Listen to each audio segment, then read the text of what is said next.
said, yep. So I did. Like, there's no way, shape or form I would ever refer to Barry as a bully. But the only... If you told me that incident happened, I could say, well, yes, I could see how that could happen because Barry's so passionate, and if he feels passionately about something, he'll drive it home. I think I was pretty clear that I thought that Michelle would come back. And I thought that Barry would go home. Because I heard from Michelle what happened the previous night, and then I heard from Barry the opposite scenario. So Michelle explained to me what had happened, and I thought it was horrible, and then Barry spoke to us about what happened, and it was exact opposite story.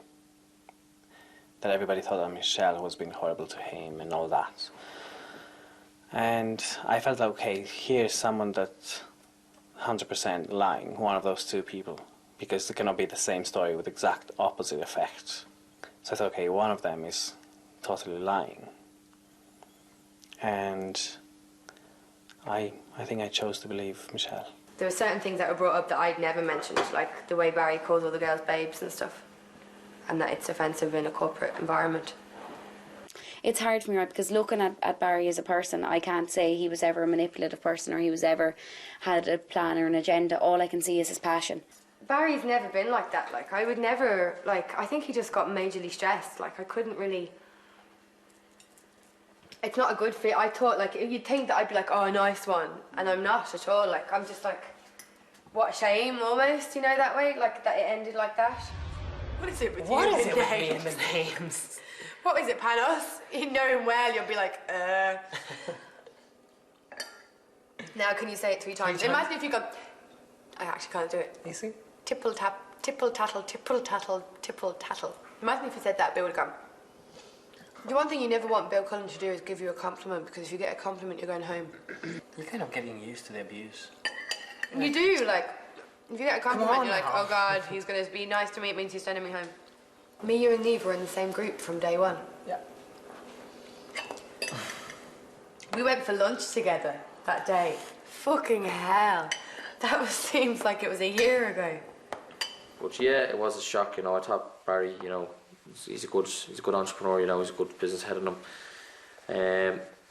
So was Michelle. Michelle's a strong individual here in the house, you know. Great businesswoman as well.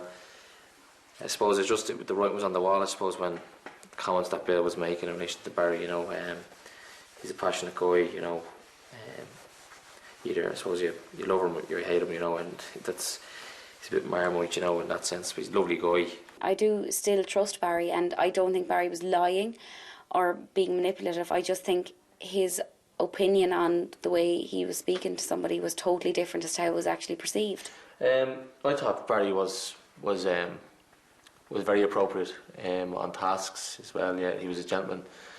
I think he's just very passionate that, you know, maybe he doesn't see the other side of it from, like, let's say if he was working with me, I'd have to convince him why, you know, his idea maybe wasn't right or anything like that, and it takes a bit more because he is that passionate in relation to what he does. So it is a bit more difficult to sway his decisions, but listen, that's just the way he is, you know. You can't teach an old dog's tricks, you know. He's good at what he does, and that's for a reason. But I never had any disagreements or that between me and himself, because we're very, very alike, and we've always said that. Yeah, we weren't the only ones that thought we were like Bill, constantly getting us mixed up. Well, he wasn't actually getting, he never called me Barry, but he'd always call Barry Will. And I suppose it's ironic, the one day that Barry actually changed his hair to kind of a quiff over, I think it was, he got the chop. I'm not very surprised by the people that are still here.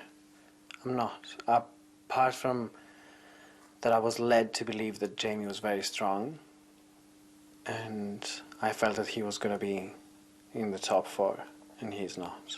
At the back of my head, I'm always thinking of my family and remembering why I'm in here.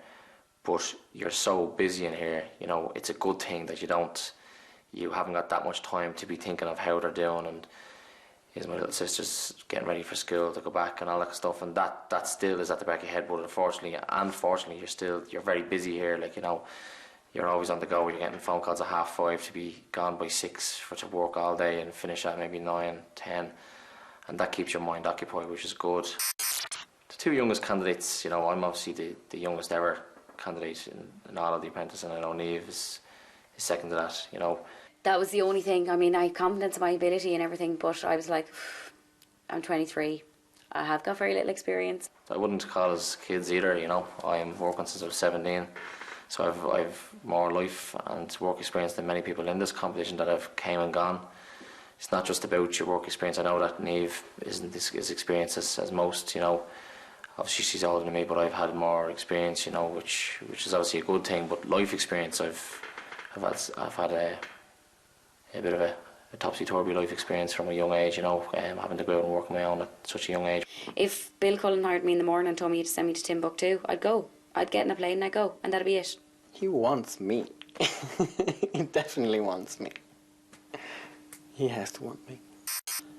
The only thing that is in my mind is I'm visualizing me crying in the boardroom while Bill says, "You're hired," and I'm gonna cry. Oh, fucking hell, it's so close. I can actually taste it. Can you? How Yeah. does it taste? See you next week for the final episode of The Apprentice at Home. If you're the last one to leave, please turn out the lights.